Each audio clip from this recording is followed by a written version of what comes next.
Okay, well, why don't we get started then? If you are here, you guys can join Zoom. We're going to be doing some online discussion first.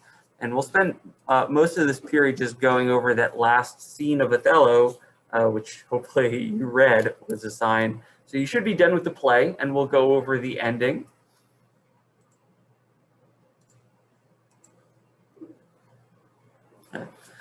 So in particular, what I like to do today is revisit those characteristics of tragedy that we went over at the beginning of the unit, Anagnorisis, Peripeteia, and Hamartia, and look at how those showed up in the end of the play. And I'll ask you to present your view on it.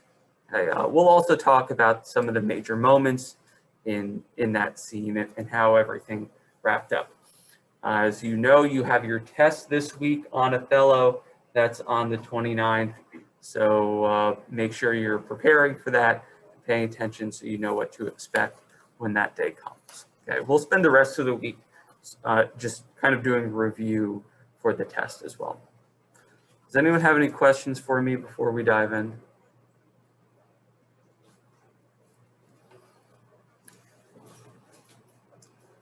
Okay, sounds good.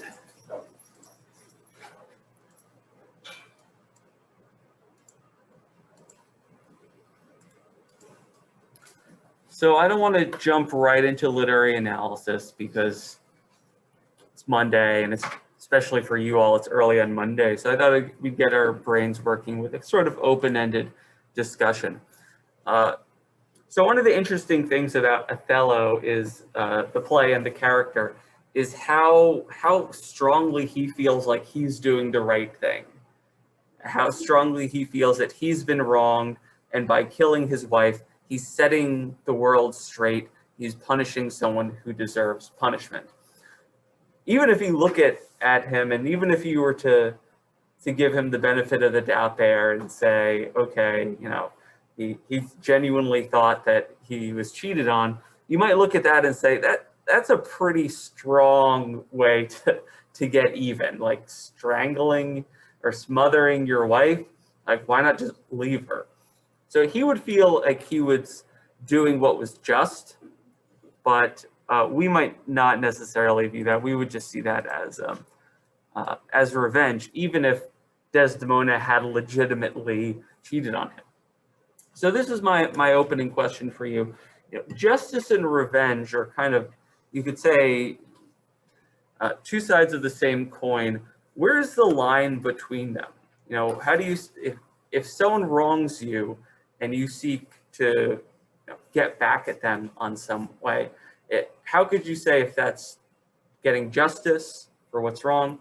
But how do you say, like, no, that's just revenge and that's different? Or maybe you think they're synonymous. Let me hear your argument about that, if that's the case. So what do you think? Justice, revenge, where's the line between them? How would you tell them apart? Neil, start us off. If you could just unmute yourself. Okay, join in the Zoom. I'll let Jason go first, and I'll come back to you. So, and Jason, if you could unmute yourself too, that'd be good. I think that there you go. that justice is like you're taking a formal way of like getting back at, like, you're taking like the higher road, and you're nicely getting back at someone. But revenge, I feel like, is all means necessary, no matter how bad, how violent it is, to get even with someone or to have your mind get even with that person. Okay, so it sounds like you're saying there's no kind of limit to revenge, but with justice, there's a limit. There's maybe a commensurate reaction, like you wronged me in this way, and so I'm gonna wrong you or punish you in a similar way. It's not gonna be excessive. Good, that's a great place to start. Oh, Neil, let me let you in, and then you could share, and then we'll go down. Well, personally, like from a personal opinion, I believe that they're very similar, but they're two different mindsets. Justice is, you know what you're doing is right, to it, but when you're taking revenge on something that happened, you know you're doing something wrong, but you're still carrying it out because you're so like into the fact of getting back at someone. Gotcha. So I agree that, you know, you can look at justice as the right thing, as a correct form of punishment, and revenge as an immoral form of punishment. But still, like that leaves the question of how do you tell the difference? Like, let's say someone steals from you and you want to get even. Like, how would you tell the difference between a just response and revenge? Usually when people go for like revenge, it's not justified and it's always over too extreme. Okay. Just like in Othello, right? Mhm. Iago getting revenge on Othello for marrying Desdemona. All the stuff that he does is kind of over and really isn't justified. So that's why it's more revenge than justice. Okay, great. So again, there's the idea of over the topness. Although that something else that makes me wonder, and I agree with you, but it just makes me think too, and just someone else can take this, or if we just leave it hanging there, that's fine. Is it possible to get revenge for something, but the punishment that you give is pretty minor, just like a slap on the wrist, just like fining them a few bucks? But is it possible to still call that revenge and not justice, even though it's not a dramatic punishment like killing someone? Something. Think about if any of you want to respond to that, you can. Let me go to Emma now. I feel like revenge, if it feels like revenge to the person who's doing it, it counts as revenge more than justice. Like if it makes them feel like, oh, I got you back. Oh, yeah. So no matter how small it is, like, I still win in the end, even if nobody else sees it that way. Yeah, I think that's a really good point of distinction as well. Revenge is like more personal. It's to make you feel better, and you feel personally slighted, and you'll feel good when you see that other person suffering. Justice, you might say, is just, you know, this happened, you did this, this is the natural consequence. And I like that response, although still it leaves that question about, you know, like if there's a criminal who goes unpunished, people will feel like justice hasn't been done and they'll feel bad about it. If that criminal, say someone breaks into your house, it's a neighbor and you see them walking free and you feel like this is unjust, they got away with it, that's wrong. If you saw them get arrested and fairly punished, like you would feel good about it. You would feel like, oh, great, justice has been done. So with both of them, I could, one problem with that view is I could still see both of these making the victim like, feel good. It feels good to get revenge. It feels good to see justice done on someone. So I think you're on the right track, but we might need to sharpen that up a little bit more. Someone in the chat saying, I think sometimes justice needs to exceed the limit. Sometimes violence or whatever is necessary to receive justice. That being said, whether something is revenge or justice should be based on intent. I like how you're bringing it back to intention. Good. So yeah, a lot of times justice is like legitimate violence. Sometimes people use this definition for what a government is. A government is a force that can you know, legitimately apply violence, whereas you can't. So that's a nice observation to make. Anyone else want to chime in here? So we have a difference in magnitude, a difference in, you know, the feeling it gives you. Any other differences between justice and violence? Or justice and revenge, sorry.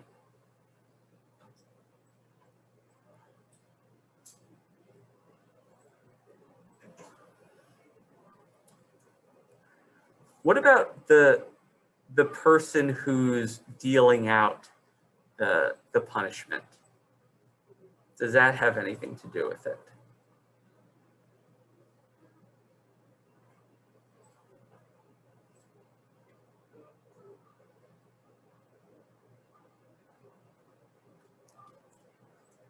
No. So, like, consider this: if someone wrongs you, and the police say, well, yeah, what they did wasn't nice, but it's not a crime, so we're not going to punish them. No justice for you. Then you might go out and seek revenge, and you know try to get justice for yourself. To me, like one of the parts of justice is also that it's impersonal, there's a third party who's administering it. Okay, like the government's doing it, or there's someone else who saw what happened and agrees with you and says, yeah, you were wrong, so I'm going to do it. It's a little more objective, right? And justice is often about breaking rules. Like there's a pre-established rule that's happened. If you commit this kind of crime, you're going to get 10 years in prison. We said that this person commits the crime, they get 10 years in prison, right? It's been set out ahead of time. It's clear. We know the rules. You broke the rule, get this consequence. Revenge doesn't have that kind of forethought to it. Doesn't have that level of objectivity. It's just this like drive for violence against someone. It's more emotional and less logical. Justice is based on, a system. Revenge is just based on your gut reaction. I see that as a difference. So then what could we say about Othello here? And we could also talk about Iago. I think probably we're all going to be on the same page with this, but is Othello seeking justice or revenge? Is Iago seeking justice or revenge? Is there any justice in the ending of this play? Yeah, go ahead, Neil. I think there's no justice because there isn't it's not like a federal crime to like cheat on someone. Mm-hmm. And like murdering that person is just going too far. Yeah. So I'd say that's more revenge than justice. And the same thing goes with Iago, like doing the most just to be with someone different. Mm-hmm. It's not a federal crime, and there's no logic behind it. So it's all purely emotional. Yeah, good. Just to be clear, Iago wants revenge against Othello, not because Othello married Desdemona, but because Othello didn't promote him, and because Othello may have slept with his wife. But Rodrigo was the one who was upset about Desdemona, just for the record. But yeah, I think you're right. I think what Othello was feeling was, I would not describe as justice. Certainly what Iago was after, I would not describe as justice. I would still say there was some justice, a little bit of justice done at the end of the play. How so?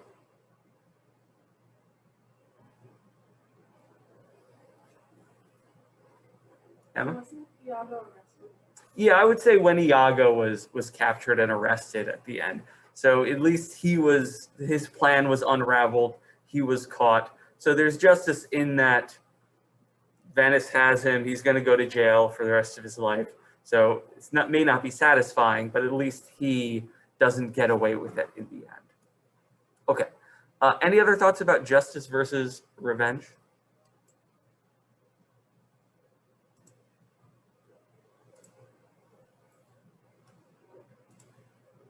Okay, well, thanks for sharing your ideas about this. Like I said, I want to touch on a few moments from the last scene before we move forward. So if you have your books, you could take them out and open up to the first page of Act 5, Scene 2. It starts with this great soliloquy from Othello that I'd like us to examine.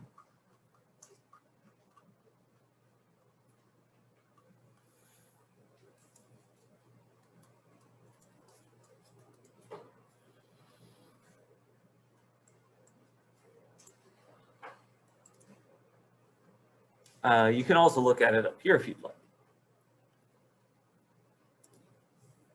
Okay, so of course, remember, soliloquy is when a character is on stage alone giving us a speech. In this case, technically he's not alone. Desdemona is here. So the remainder of the play is very intimate in the bedroom. Othello is finally getting up the courage to do this act that Iago's been preparing him to do. Okay? And he goes through his reasons to do it here. So I'll read this out loud for us, and then we'll talk about what exactly he's saying. Othello says, it is the cause, my soul. Let me not name it to you, you chaste stars. It is the cause.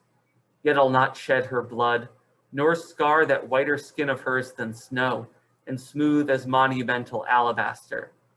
Yet she must die, else she'll betray more men.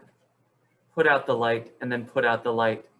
If I quench thee, thou flaming minister, I can again thy former light restore, should I repent me.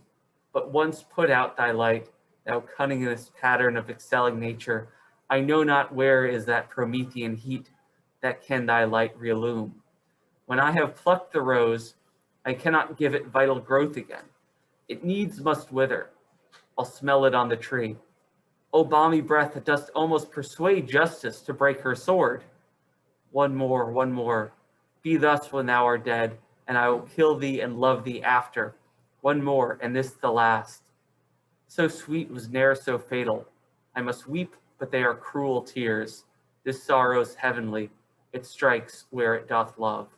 She wakes. All right. One of the reasons this play is, one of Shakespeare's most celebrated is because of these moments like this one where Othello is talking about this contradiction in him. He loves Desdemona so intensely, and yet he feels like he has to, again, in his mind, get justice, right? He says here, O balmy breath that dost almost persuade justice to break her sword. That is to say, Desdemona seems so sweet, beautiful, and wonderful, it almost persuades justice, who's being personified here as like a person like carrying a sword, to break her sword, to not get revenge.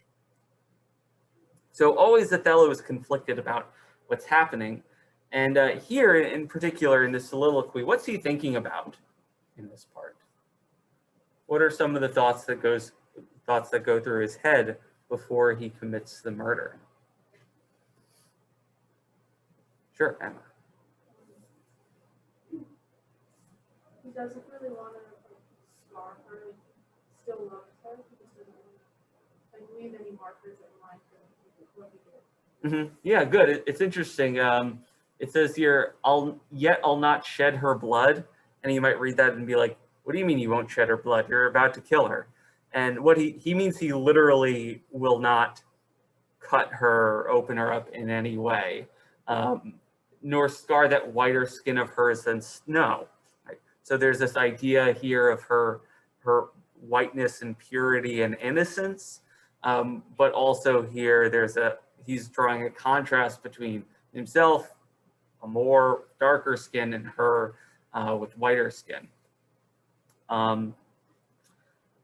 Also note how it begins. It is the cause. It is the cause. He's using cause here in this like logical way to say like, she did this, she cheated, that's the cause, this is the effect. Almost like a natural consequence. He's feeling like, I have to do this. There was the cause. This is the reaction. It must be. Then he spends a lot of time in the soliloquy talking about light. What's going on in this middle part? What role is light playing?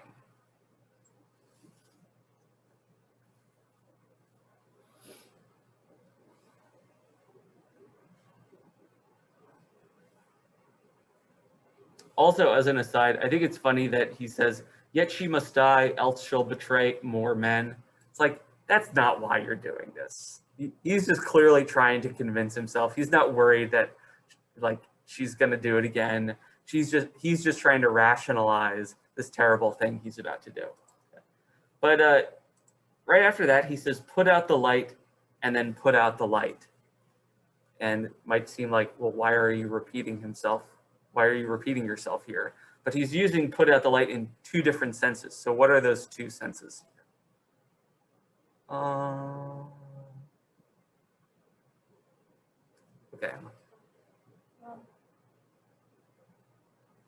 I'm not sure if this is exactly what he means, but like put out the light as in so Desdemona and put out the light and himself.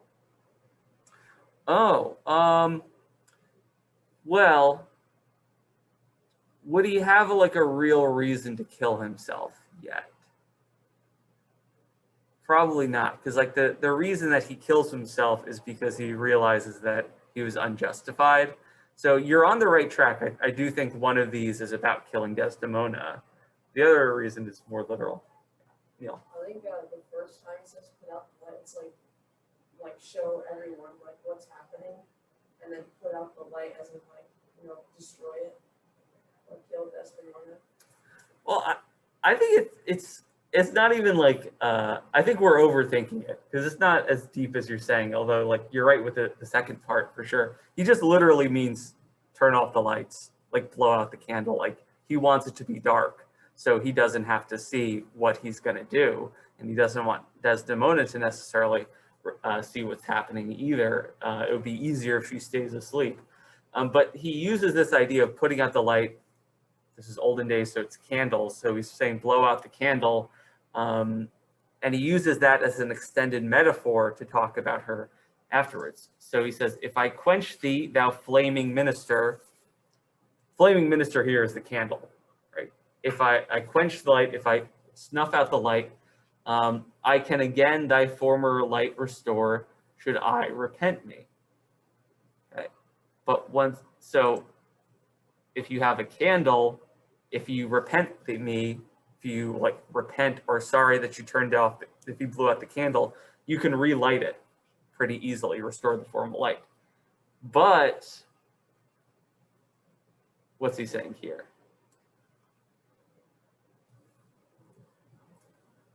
So if he changes his mind about a candle, he can relight it easily enough if he blows it out. But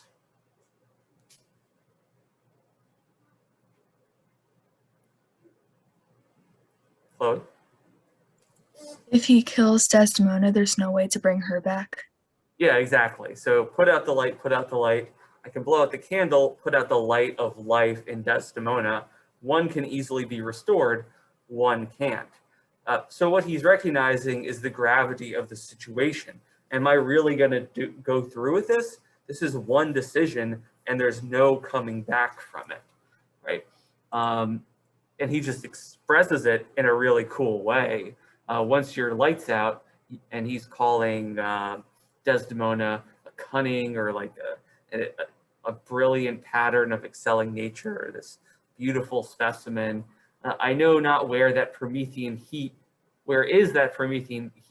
who can thy light relume?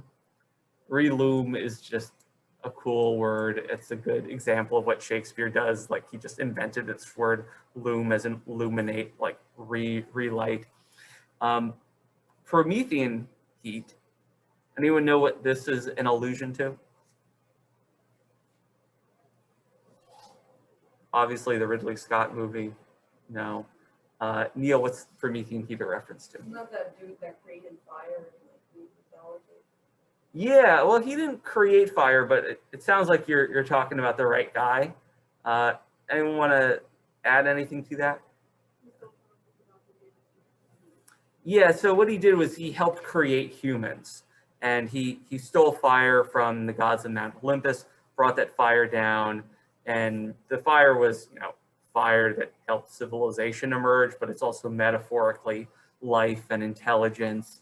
So when he says here that Promethean heat, he's like, I don't know where life is. I can't bring you back to life after you've died. He continues the metaphor and switches it up, saying, when I have plucked the rose, I cannot give it vital growth again. Once you pluck a flower, it's dead. That's it. It has to wither. Okay? And that leads him to his conclusion. I got to do it. I strike where it doth love. I'm going to attack that thing that I love most.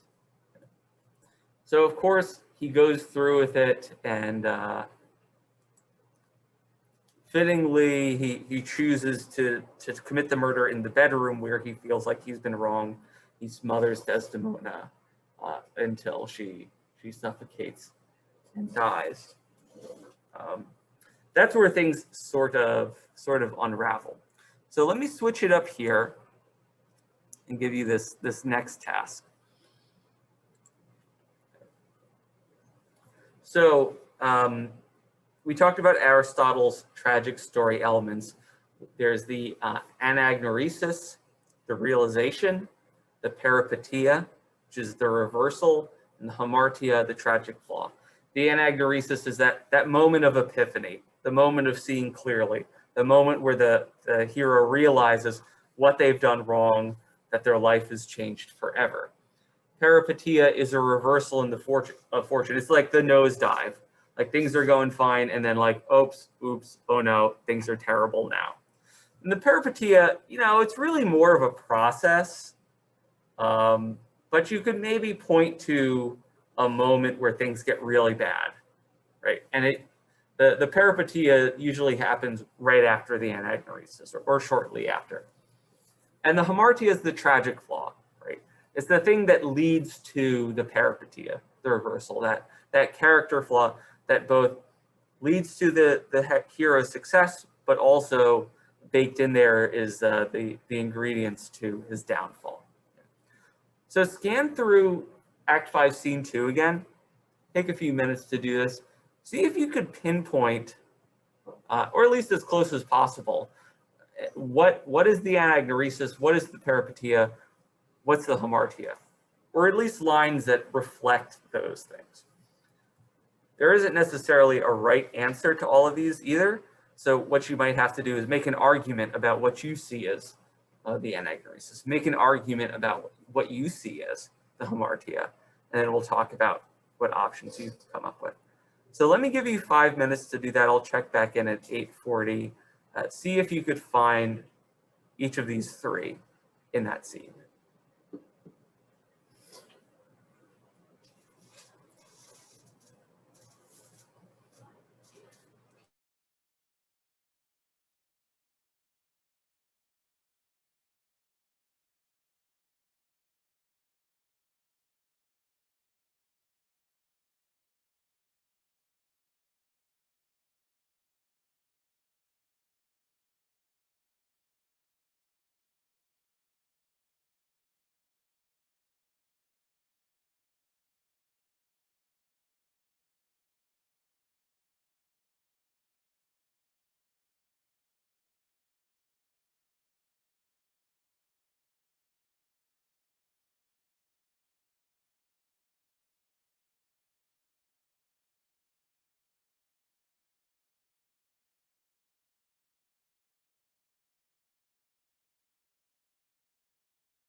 Okay, well, you had a few minutes to think about this and look through.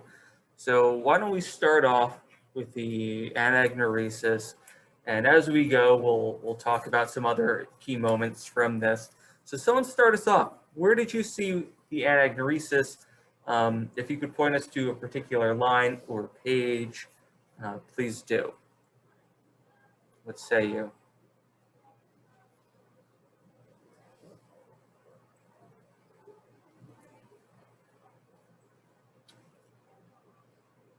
What is the realization, and also, what leads to it would be great too. Yeah, Neil.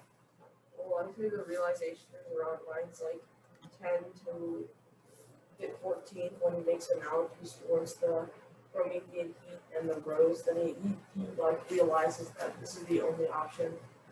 That even though it's unjust, he needs to do it. So were you just looking at that soliloquy? No, I was looking around, but I feel like that's like the start of his realization. Oh, okay. He needs to do it because at first he's a little like, I can't like damage her skin or shed her blood. Mhm. He isn't like fully committed, but now it feels as though he has reached the 100%.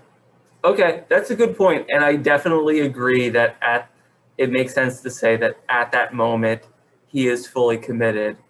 But I'm glad you say that because I should clarify what the anagnorisis is, because the anagnorisis specifically refers to a moment where there's a change in thinking.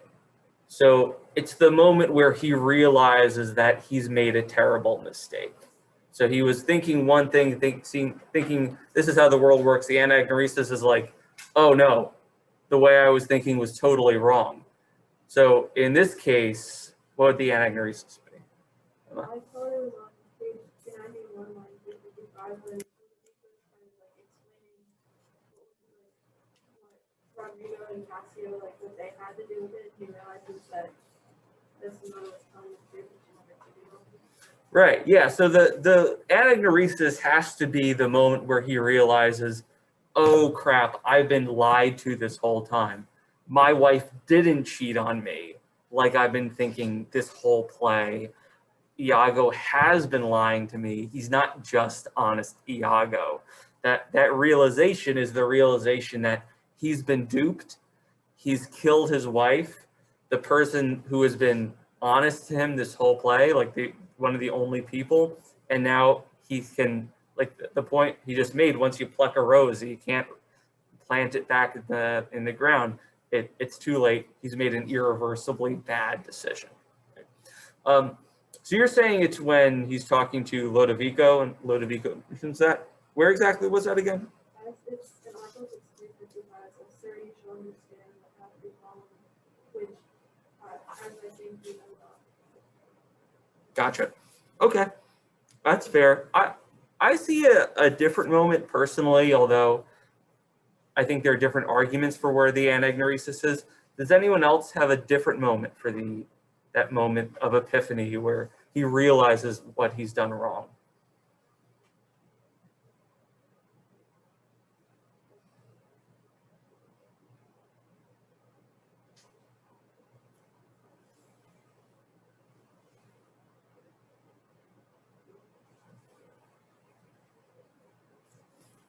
I'll give you a hint by saying there's some irony in the person who's like the catalyst for the anagnorisis.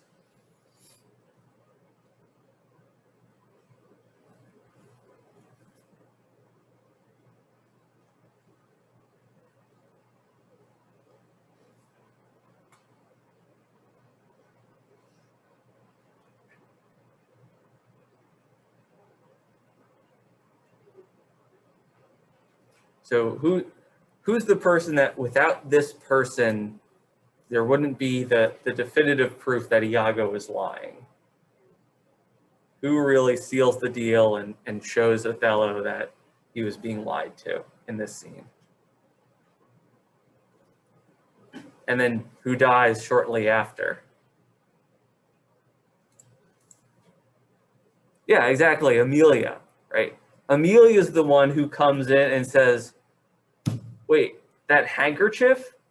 You use that handkerchief as proof that Desdemona was cheating? I mean, Desdemona wasn't cheating on you. She says, O thou dull Moor, that handkerchief thou speakest of, I found by fortune and did give my husband. She's like, I found the handkerchief. Cassio didn't give it to Desdemona, you idiot. Iago had it. He was just playing you. So to me, that's the Anagnorisis, like, oh, Iago was lying. So the handkerchief we've seen goes through this transformation. It starts as a symbol of Iago or Desdemona and Othello's love. It becomes this symbol of betrayal. And now at the end of the play, it transforms again to become a symbol of the truth, right? It is the piece of evidence that reveals the truth that Iago is lying. Emilia is the one who says that. And then like very shortly after, Iago's incensed that how could you betray me, my wife, and he stabs her right in front of the crowd. Okay. By the way, let me back up a little bit. Before Desdemona dies, Emilia cries out to her, "Oh, who hath done this deed? Who's killed you? How have you died?" Desdemona's response is, "Nobody, I myself. I myself have killed me." What do you make of her response? Why does Desdemona blame herself for her death?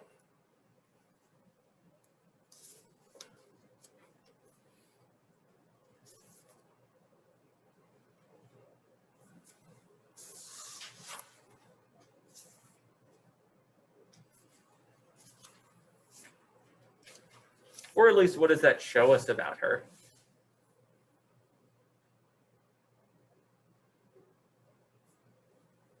Yeah. But she didn't want to put any blame on Othello and chose to stay loyal to the end, I guess. Yeah, exactly. She's loyal to the bitter end, even though she was obviously horribly treated. Still, she's this picture of purity and grace. She's never going to accuse him. Even in death, she recognizes that he still loved her, I should say. So Iago is locked up. He ends the play. His last line is, "From this time forth, I will never speak a word." Right? It's sort of fitting that this guy whose lies, his words, are the cause of everything bad that's happened, ends by saying, like, "I'm shutting up. You're never going to hear anything else from me," which leads us to the dramatic conclusion. So I'm going to actually start with the Hamartia. What do you think his Hamartia was? And then we'll go back to the Peripeteia. So, the traditional tragic flaw of Hamartia is ambition. I don't think you could say Othello's undone by his ambition. I don't know, maybe you could make that argument. I don't think I would find it plausible. So what is his Hamartia? What is his tragic flaw? Yeah, go ahead, Emma. His reputation. Okay, so why do you say reputation? And was there anything in this scene that pointed you to that? Well, he's always talking, like, you can tell when he heard that Cassio's gonna become, like, what was it, governor of Cyprus or something like that. Mm-hmm. He got really, like, mad about that, like, he didn't want someone other than himself to be in such high power, and then when he heard that, Desdemona was cheating on him, Mm-hmm. he felt like people would think less of him if they found that out, or that he wasn't good enough for his wife or something like that. Okay, I like that because that's not what I was thinking and not what I would argue for, but that seems plausible to me. Like, I could definitely see that argument being made. There's much in this play about reputation and honor, and that's really, why Othello is in such a good position at the beginning of the play is because he's seen as so honorable and level-headed, and now that's taken away at the end, and his honor leads him to the killing. So I could see that, sure. It's not what I had in mind, but so there are other options here. Let me see what the rest of you think. How about Jason? I feel like that him being easily manipulated it would be his tragic fall, like throughout the whole story, because Iago like explained to him that or didn't explain but implied, and he automatically just thought about it. He didn't do his own investigating, and he basically just believes anything that anyone says. Yeah, So that's definitely a huge problem that he has. And I'm glad that you mentioned that because I disagree. And I agree that he is easily manipulated, but I disagree that it's his tragic flaw.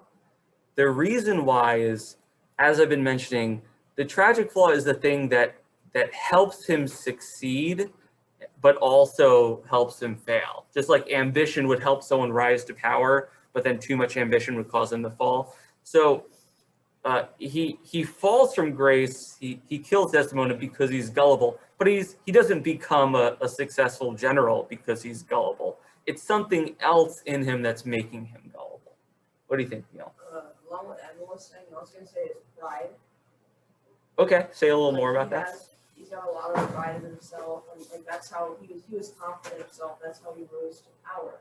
Hmm. But his over pride, like he had too much of an ego that when something went wrong, he didn't even let Desdemona try to explain herself Hmm. or let anyone else explain anything. He just kind of was like a vigilante and did his own thing.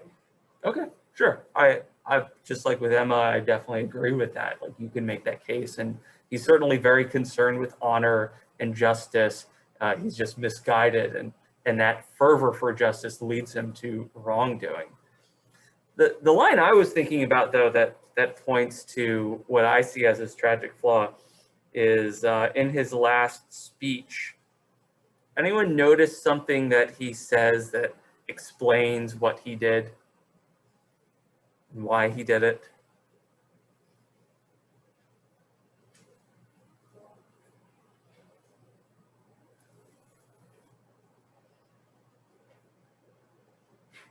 We're short on time, so I'll just point it out to you. To me, the key to here is, then you must speak of one that loved not wisely, but too well. Loved too well. It's just kind of like this bittersweet story where, at the beginning of the play, what does the play start with? It doesn't start with him becoming general. It's not really a play that's about political or military success. It's a play about love at the end of the day. It starts with a marriage, right? So what makes his good fortune so high is his intense love for Desdemona. And it's because he loves her so much that he feels so hurt and so incensed by the idea that she would cheat on him. So it's like the intensity of his love gets transformed into an intensity of rage because of Iago's manipulations.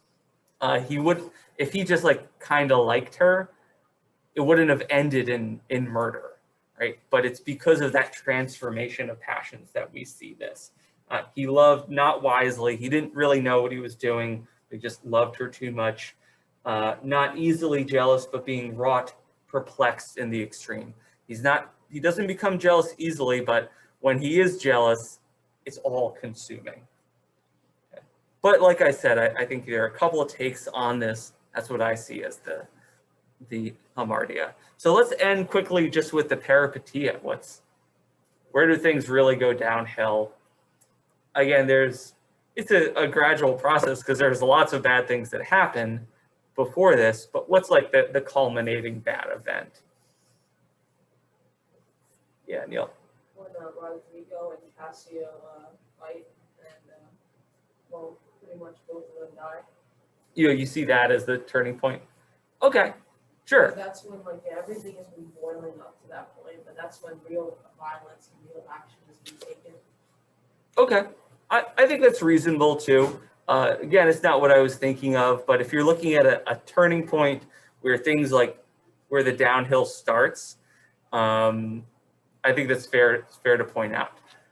Although it's also worth noting that we think Cassio is going to die, right? He's mortally injured. Turns out he's okay. So he's lived at the end and is perplexed by what's happened, and Othello has a chance to apologize. Yeah, that's kind of what I see too. Just the ending of this play where he realizes he has the anagnorisis, realizes what he's done. That leads to the reversal. It doesn't really get much worse than killing yourself. So he's lost his wife. He's lost his own life. if he were even alive, he'd probably lose his generalship. We see that Rodrigo is dead. They tell us Brabantio died from grief as well. Desdemona's dead, Emilia's dead. So a pretty high kill count in this play. So tomorrow we'll continue to review and talk about putting everything together here. But that's the end of the period. So any last questions or thoughts? Okay, test Thursday. I'll see you later. Have a good day, everyone.